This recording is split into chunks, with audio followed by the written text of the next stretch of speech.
Hey folks, welcome back to the Field and Garden Podcast. It's your friend Lisa Mason Ziegler, and I appreciate you joining me here today. And I had so much fun with this discussion that y'all are about to listen to.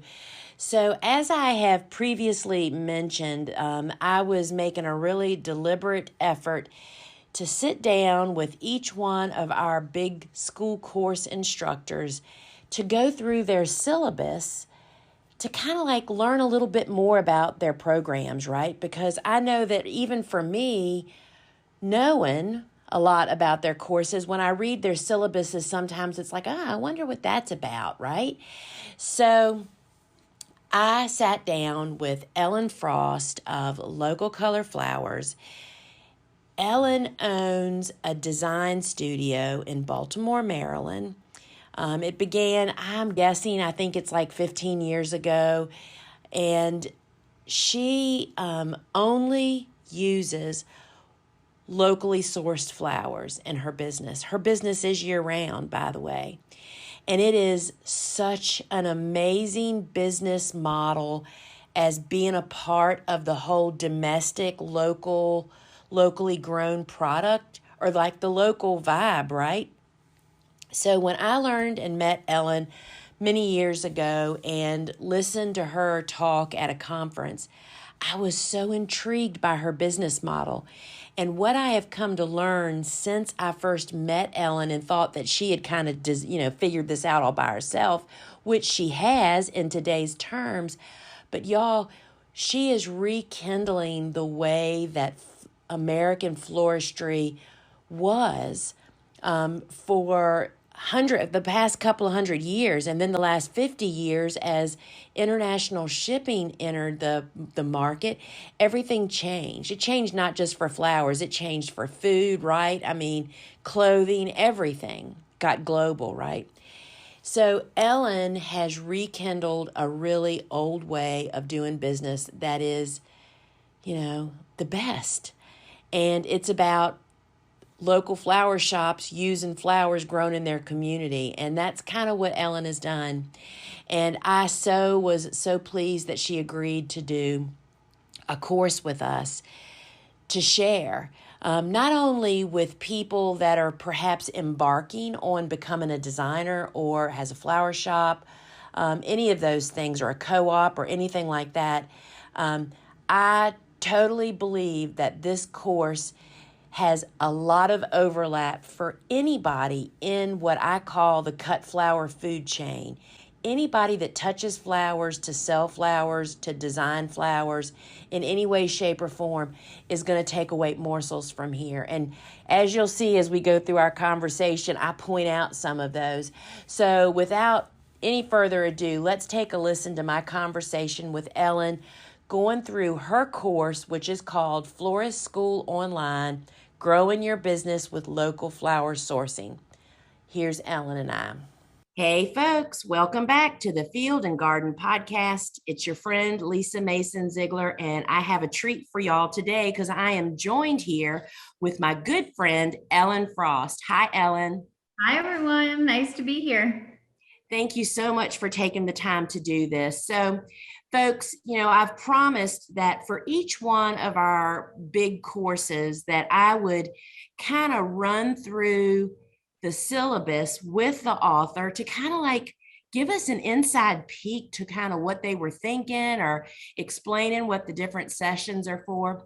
So that's what Ellen and I are going to do here today. So first, Ellen's course name is Florist School Online, Growing Your Business with Local Flower Sourcing.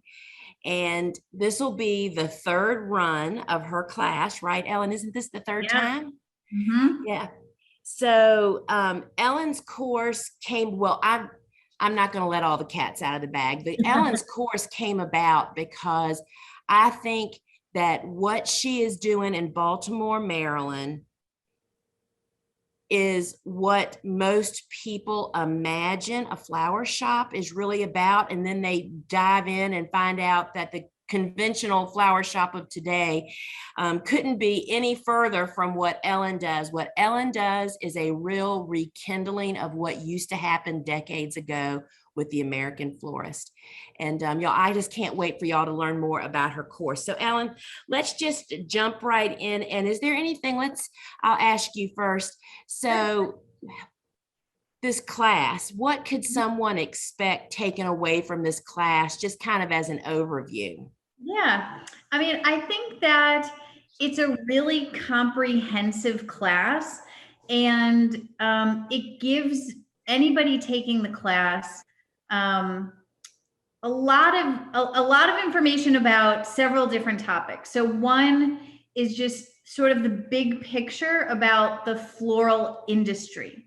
And, part of what I try to emphasize in the class is that we all need to become experts in our field. We all need to learn more, educate ourselves more. And the more we know, the better we are able to both educate our customers and sell local flowers. And so if you're taking the class, you're going to get a lot of information about the industry. You're going to get a lot of information about why local flowers are important.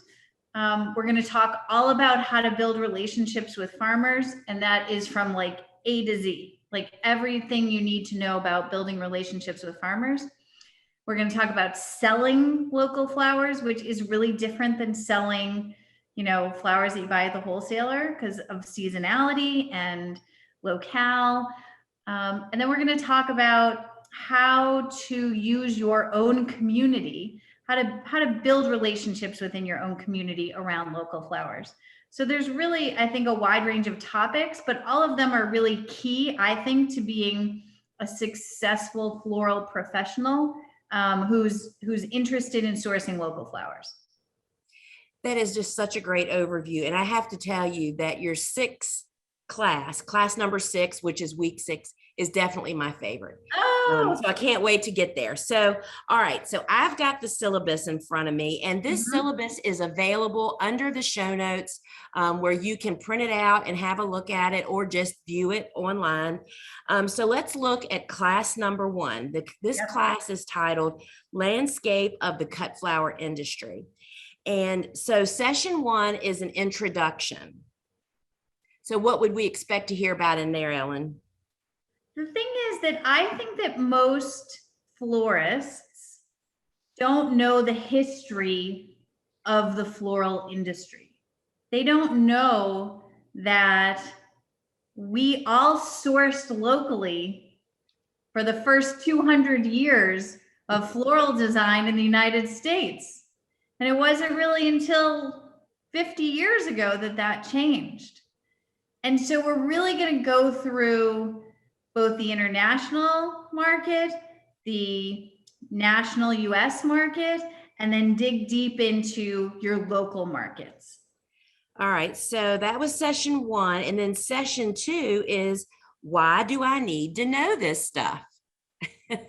And we really debated when we were making the class about whether we should put this landscape class first, because it is it's really an overview of everything. It's an overview of how flowers move around the world, who buys flowers, how do you get flowers? We really debated on whether that should be the first class, but it's really the foundation of everything else we're going to do in the class.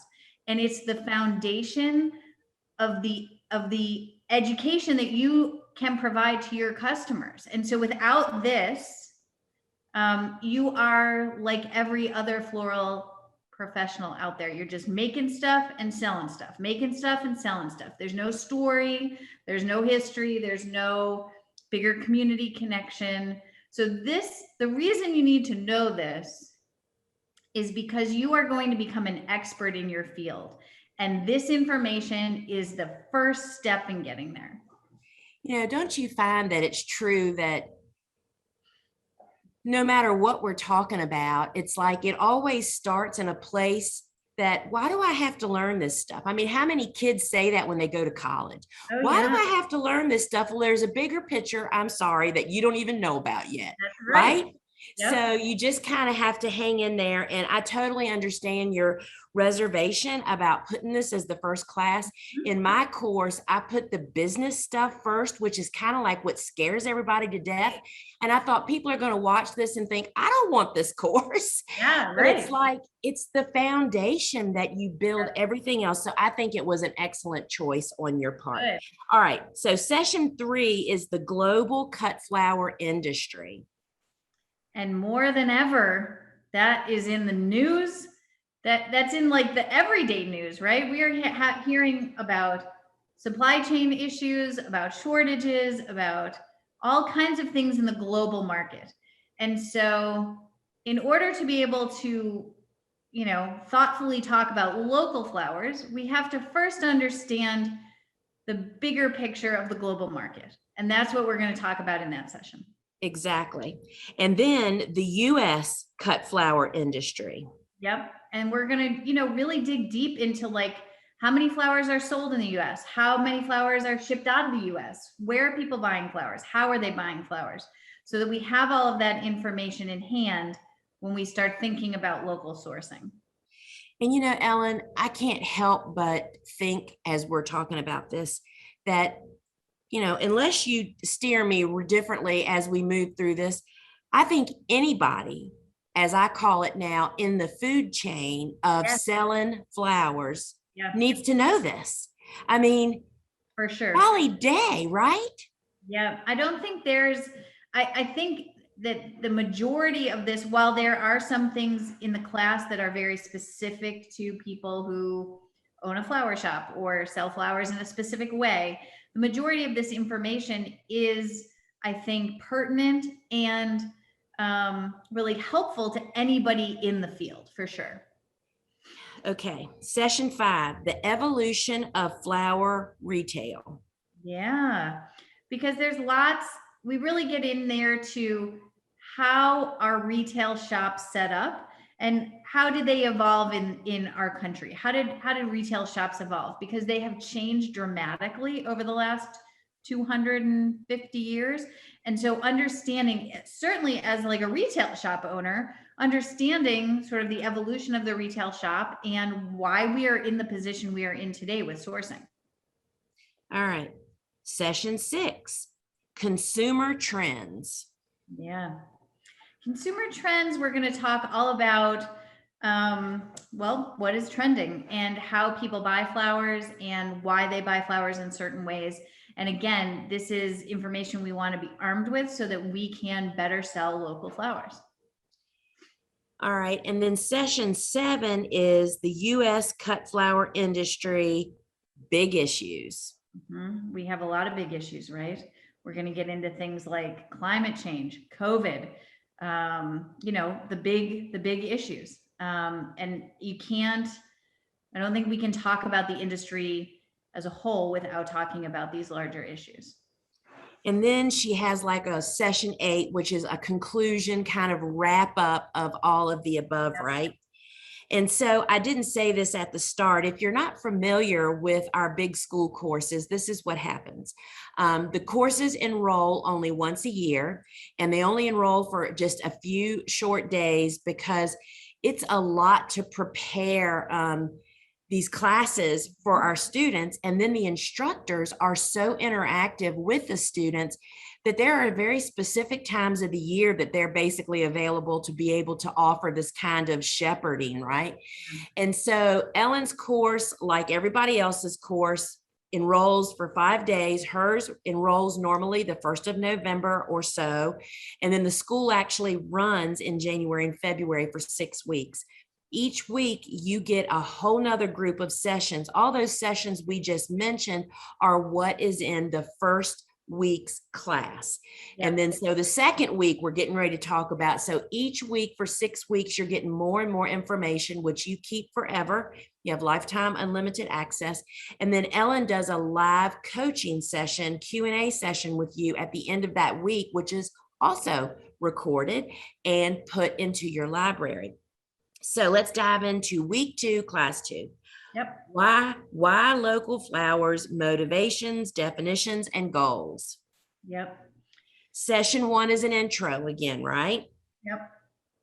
That's just really an overview. And then session 2 is the motivation.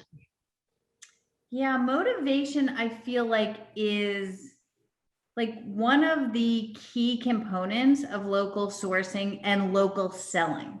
So we're going to look at all the possible motivations for local sourcing, and then we're going to really help students, both through their listening and during our Q&A, to really flesh out their motivation. What is their motivation for wanting to either buy or sell local flowers?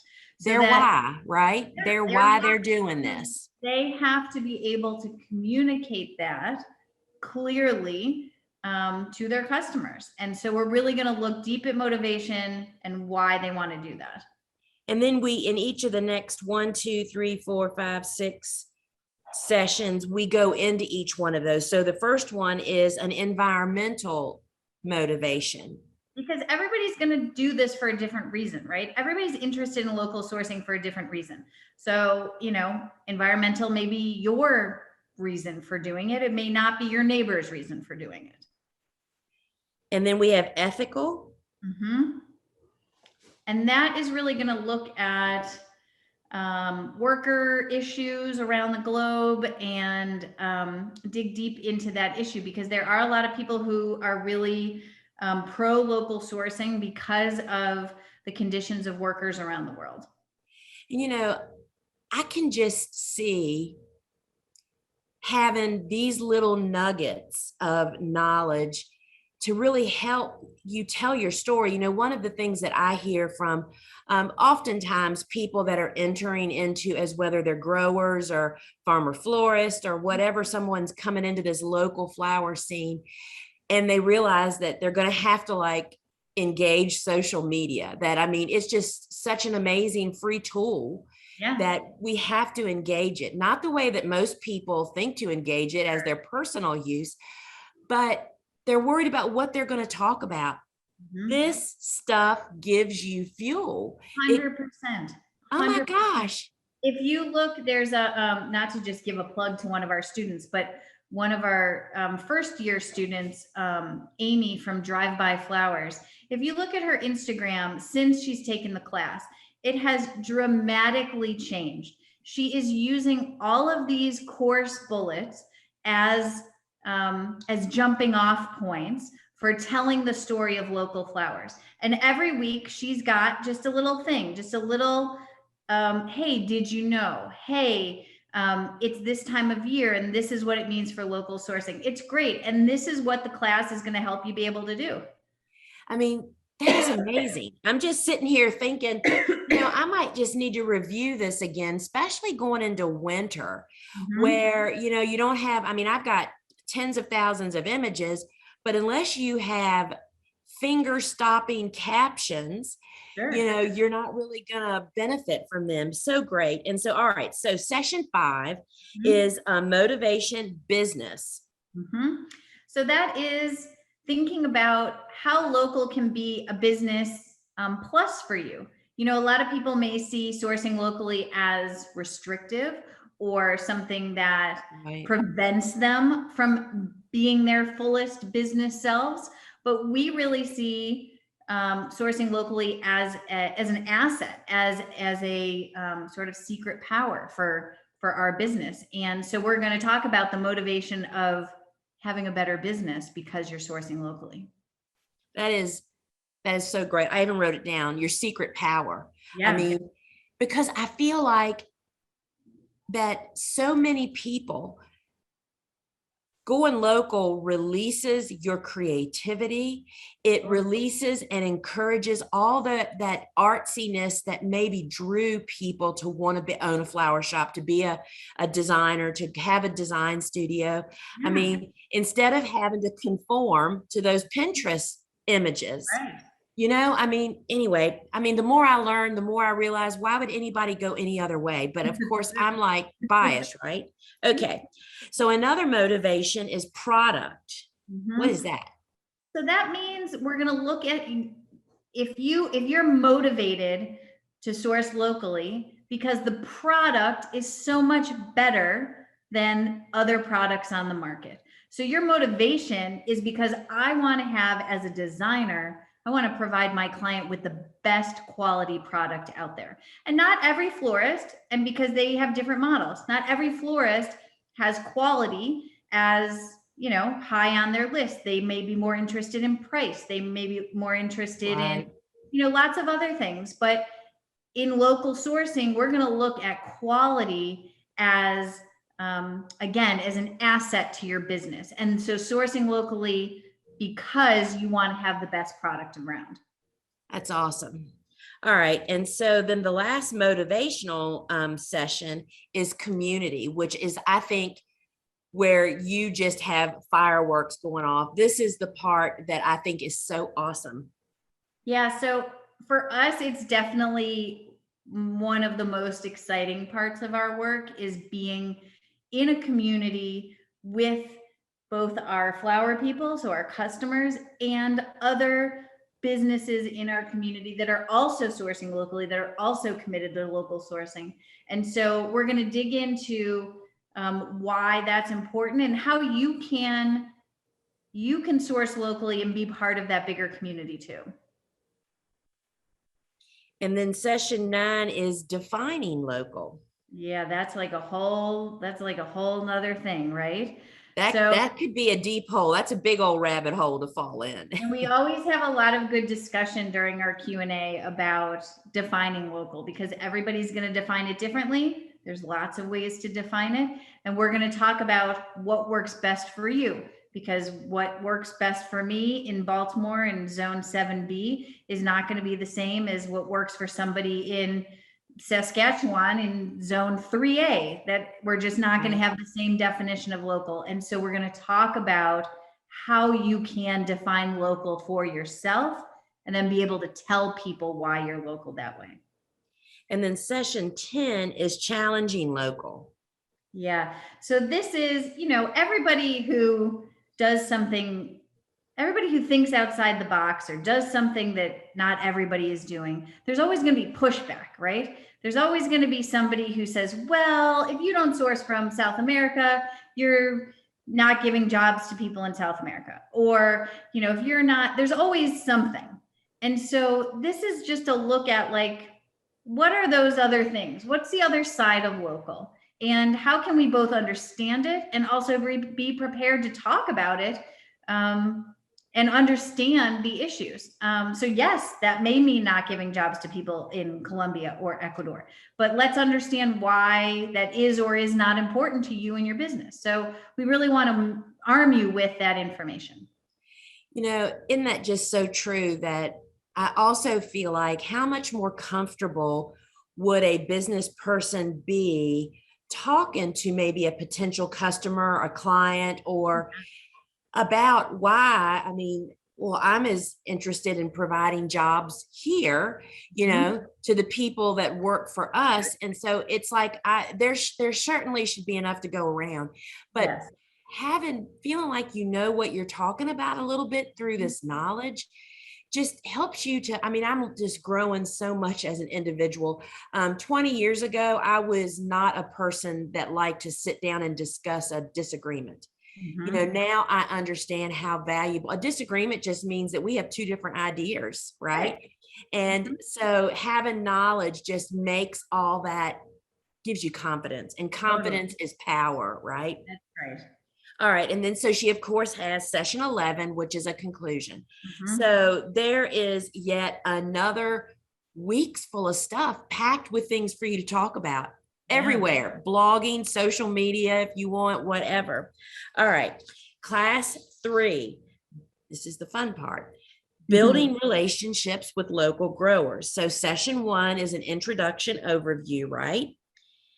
And then session 2 is sources of local flowers. Right. So this means, like, all right, now we're ready to source locally, but from who? From where? How do we find these flowers? How do we find farmers? How do we find co-ops? How do we find, you know, specific local wholesalers? I don't know. There's lots of ways to get local flowers. So we're going to look at all of those different ways. All right. And then session 3 is pursuing a relationship. I want to say before you answer that, I feel like so much of your business model is based on relationships. And Everything. that is what people are starving for. I mean, what a great marketing Yeah, tool. everything we do is based on, I mean, there it's two-sided, right? It's the relationship with the customers and the relationship with the farmers. And without both of those groups, we will not be, we always consider ourselves a bridge, right? A bridge between the farmer and the consumer, who sometimes never meet each other, who never get to cross paths. And so, right, we're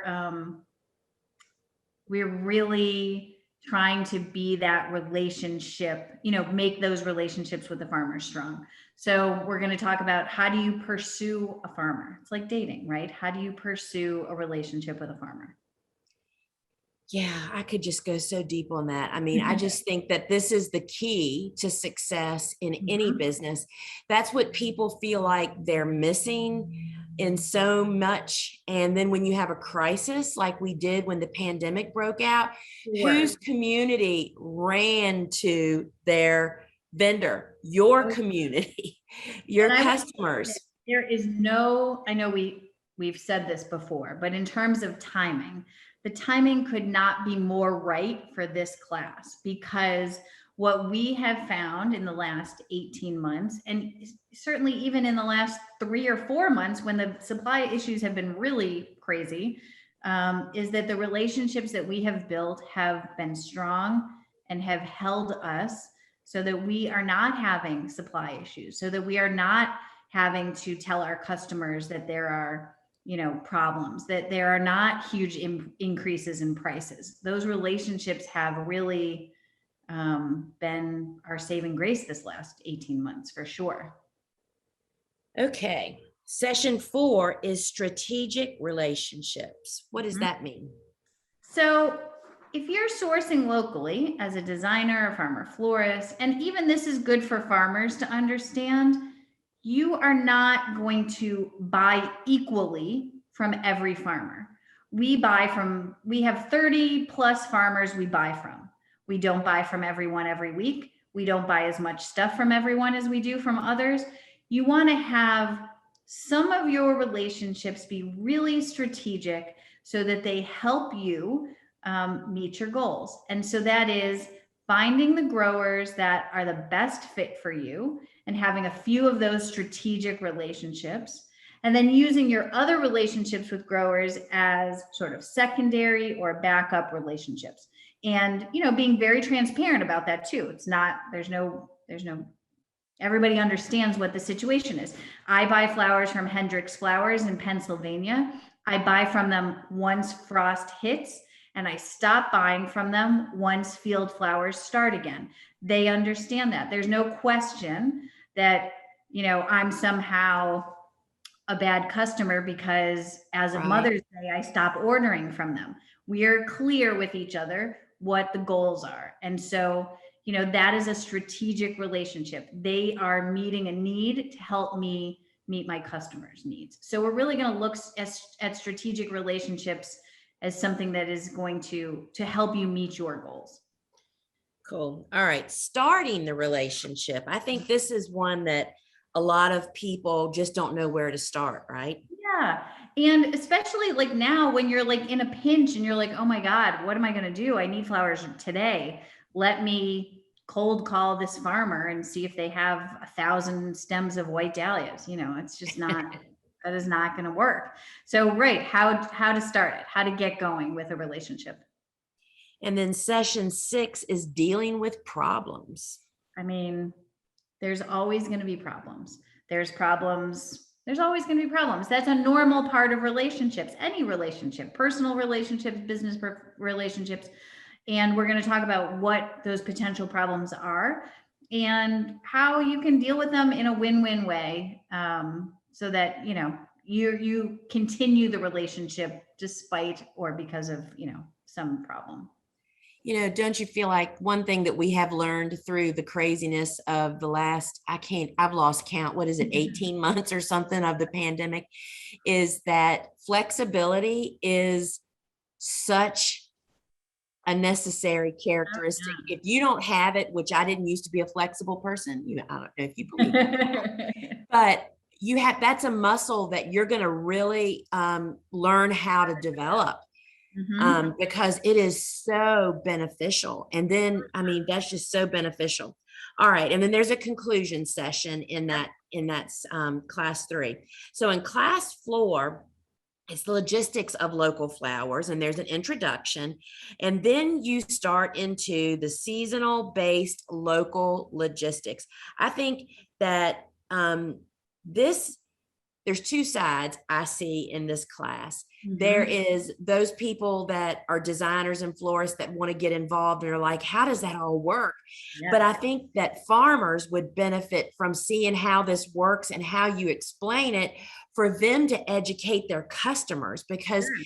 I was so fortunate that my big customers had actually been buying local before. I mean, even 25 years ago when I started, there was a local guy here. He didn't sell very much, but they Mhm. kind of understood, oh yeah, he shows up when the yellow yarrow starts Yeah, blooming, and has it, and he has XYZ. I think this is a key class I for do a too. blanket of people in this industry. So Yep.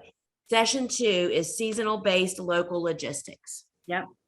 And you're just right. That's going to be key for everybody to understand seasonality and what that means for the logistics of sourcing local. And so session 3 is local flower pricing. Woohoo! Hot And topic. I would say that do not, if you are thinking about this class, this is not a class that is going to tell you as a farmer what to price your flowers at. And it is not, as a designer, telling you how to price your flowers. This is really a look generally at pricing as a strategy, and how local flowers fit into that. But even more importantly, how you can market and sell those flowers at the price point you need them to be at. Okay. Because don't you feel like, I don't know if this is what you're getting at, but you always have that uneducated client or customer that says, oh, I thought they'd be much cheaper because they're local. That's basically the entire session. Okay. Every time a planner or a bride or a wedding blog, anytime somebody says buy in season because it's cheaper, we're going to break that down. What does it mean? It's not apples to apples. You're comparing apples to watermelons. It's a totally Right. different thing. So we're going to really dig deep into that. Again, it is building your knowledge to be a Mhm. more confident communicator. Yes. I think that, oh my goodness, so good, so good, Ellen. All right, session 4, preparing to order local flowers.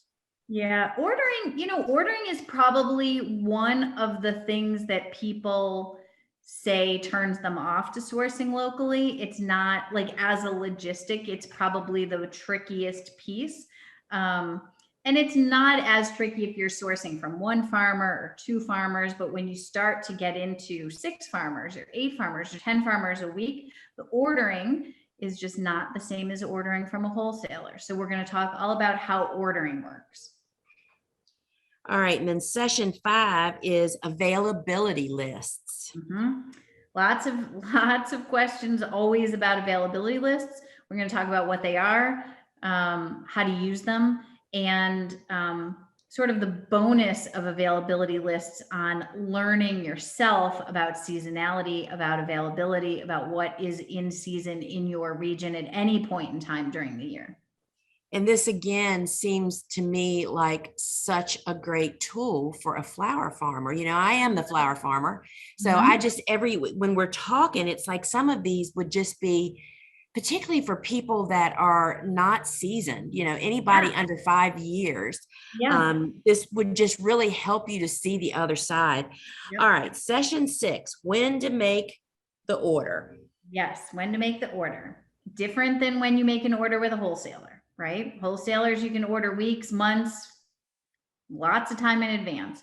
We're going to talk about what time you make the order and why that's different than it is with the wholesaler, and how to handle it mentally. Like, Yeah. I remember when I first started and I would order from Dave Dowling because he was one of our growers. And like a month in advance of the wedding, I would say, well, what will you have a month from today? He's like, I don't know. Call back in a couple weeks. And I couldn't, I was so panicked. I was so scared that I wouldn't have what I needed. And lots of people just starting out with local sourcing feel that fear. And it Sure. wasn't until I both understood seasonality and built these strong relationships where I knew the farmers would have what I needed, that I started to feel more comfortable. And so we're going to talk about like the mental sort of stress of that part of the process. All right. And so this is a really good one. Ordering local from a wholesaler or co-op. Yeah, because you can do that. Like you don't have to only buy direct from a farmer. That is a lot of the ways that people do that, but you can also get local stuff from a wholesaler. You can also get it from a co-op. So we're going to talk about sort of the differences in buying those from those places. And I think that area of local is expanding Mhm. all the time. I Totally. mean, it's just very exciting to even think about all the co-ops popping up, and people just really trying to let farmers be farmers and let a home base take care of selling, which also makes it easier for your customer too, right? To have it all in one spot. So that's a really exciting area of this business, it feels like. Having wholesalers for the first time in 30 years be seeking out local product. I mean, Yes. it's just, it is a very exciting time for local sourcing. It really, really is. And anyway, we could go deep there, but we can't because we're only, this is halfway mark. All right. So session 8 is receiving your order. So your farmers bring flowers to you, or do you go get them, or is it all of the above? All of the above. And we're going to talk about all the ways that that can happen. People bringing stuff to you, you going to the farm, you and a farmer meeting at some random spot. We're going to talk about all the ways to actually physically receive the flowers. I have seen quite a few images of you meeting farmers in parking lots. We have John McEwen and I have we don't use it as much anymore. We used to use it a lot in the winter. A park and ride that we would meet at off of 95 between Delaware and Baltimore. And we would meet at this park and ride and usually stand outside talking for an hour, exchange flowers, and then go about our day. And it was about halfway between my house and his farm. So we're going to talk about all those weird, creative ways to get flowers. And the other thing that just says to me too, what great opportunities to get images to use in your social media. Yeah. I mean, I'm just always trying to plant these seeds in our students and just in general to everybody in this industry. You have to always think, oh, this would be a great shot. It will take you 30 seconds to stop and do that. And what great stories be able to tell. And of course, there's a conclusion to that week 4, class 4. So Ellen, wouldn't you say that as an average, just for people to know that each week's, all their sessions together is like between 3 and 4 hours, wouldn't you say? Yep, that's about right. And then in addition to these sessions, you get the previous Q&A sessions, which great stuff comes out. And Ellen, I cannot wait. We have a whole new format for the Q&As. Oh yeah, I heard. Lane and Jesse prepare all the students' questions in this PowerPoint, and that way people can see their question and they can also seek out their question. If they miss the live, they don't have to sit there and watch the whole thing. There's a way for them to find it. And it's just really pretty amazing. I know Dave has been loving it. He's told me several times how much he liked it. And I mean, as our enrollment is getting bigger, it's just making it more streamlined. And it's just so awesome. All right, back to school. Class 5, week 5 is differentiating, marketing, and selling local flowers. Yep. Because it doesn't matter if you can get local flowers. If you can't sell them, it's not going to matter. Got to be able to sell them. It's true. So session 1, again, is an introduction. And then session 2 is value proposition. Yeah. So that means building a value proposition around local sourcing means that you are setting yourself apart and being able to communicate to your customers why you're different because of local flowers. So, you're not the same as everybody else selling peony bouquets year round. You are different, and local flowers are the thing that is going to make you different. And so you're going to create a value proposition. What makes you valuable to the customer? And boy, this is some deep story stuff, right? Session 3 is your flower people. Yep. Your flower people. To me, this is my favorite piece. Your flower people is my favorite piece because this is something we have struggled with and worked on and really tried to embrace as much as we could. So this is the idea that you can't be everything to everyone. You are not the right fit for everybody, but you are the right fit for your own flower people, your best customers. And so we're going to try to figure out who those people are and how you can really connect successfully with those folks. And I think that's one of the things that really came out to me when I was talking to some of Jenny's students. One of the pieces of her course that really empowered one of those students shared is that you can say no. Totally. It's like when you're new, you just don't even realize that you don't have to say yes to everybody. We know you're hungry, but to learn how that there are people that want what you have, and you don't have to try to make what you're doing fit somebody else's ideas that don't align with yours. That is this whole session. That is just so powerful. All right, session 4, the smallest viable market. Smallest viable market. Okay, so the smallest viable market means that you don't have to cast a wide net. You don't have to go to the wedding show where there's 10,000 people because you're probably not going to be a good fit for most of those people. You want to cast a smaller, more thoughtful net to find the smallest viable market. How many people do you need to make a successful business?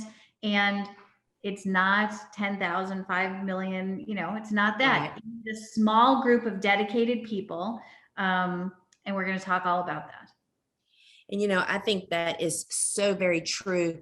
I think one of the hardest things for me as an online garden shop retailer is it happens every year, Ellen. I've been doing it for 23 years. Maybe I should sit through this class because, it's like I think, oh, well, you know what? Maybe we should offer that product over there because there are people that do that. And my sister brings me back to reality.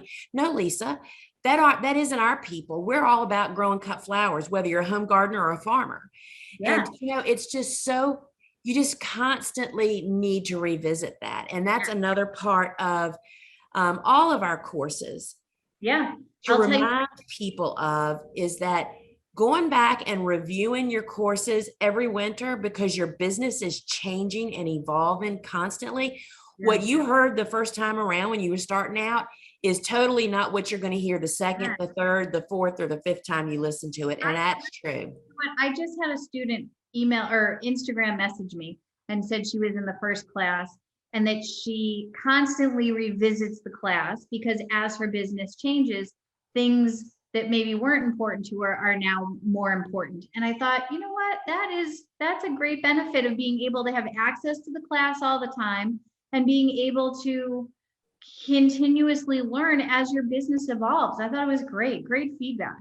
Well, and it not only brings incredible value, this is what is so valuable to me personally for an online course versus going to in-person stuff, which I think there's great value in that too. But I can tell you from firsthand experience, the course that I took 5 years ago on how to learn how to do online courses, I still watch it all the time. And it's so interesting that when I was first starting out, I knew worse than nothing. And now it's like we're learning so much more. And it was in the course the first time I took it, but I never heard that stuff. You weren't at the point where it made any sense, probably even. So exactly. I think that's really exciting. It is very, very exciting. And we'll get to what you added on at the end when we get there, but it is very amazing. So session 6 is selling your local flower services. because like I said, selling local flowers is different than selling conventionally sourced flowers, because there is a story that goes along with it. And so we're going to talk about how to tell that story and how to reach the right kind of customers with that story. Yes. And then, of course, there's a conclusion. And now we're to week 6, class 6, making your business an indispensable community asset. This is the gold, I feel like.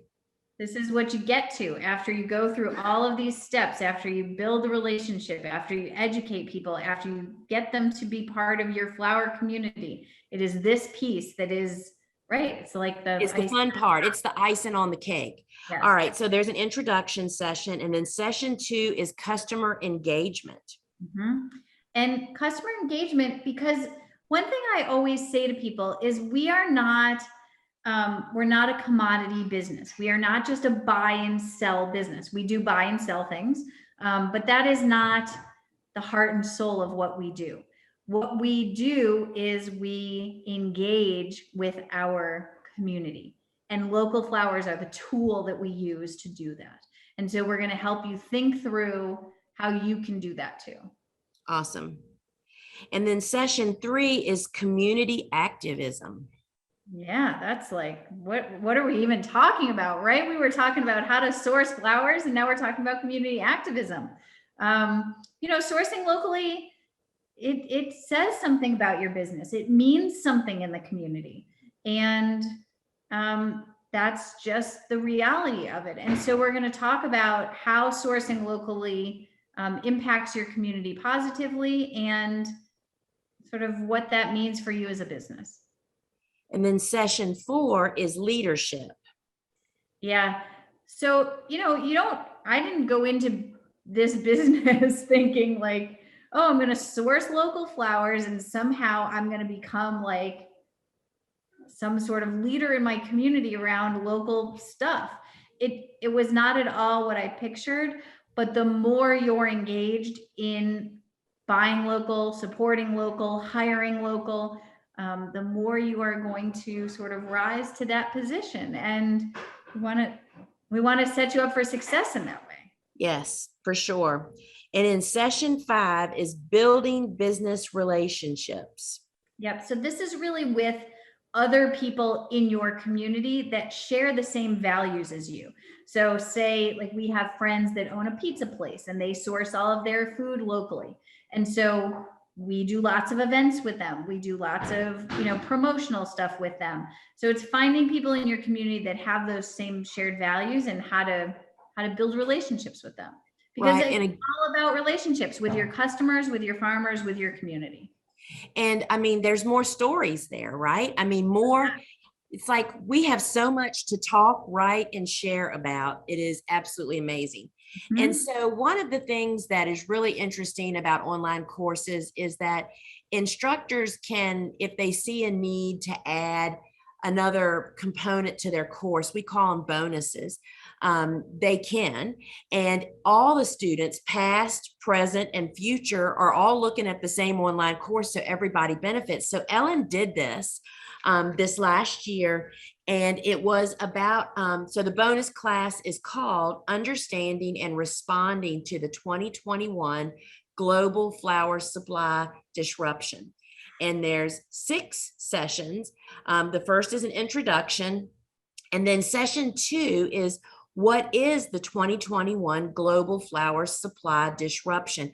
Can you tell us in just a nutshell what that is for anybody that isn't aware of that?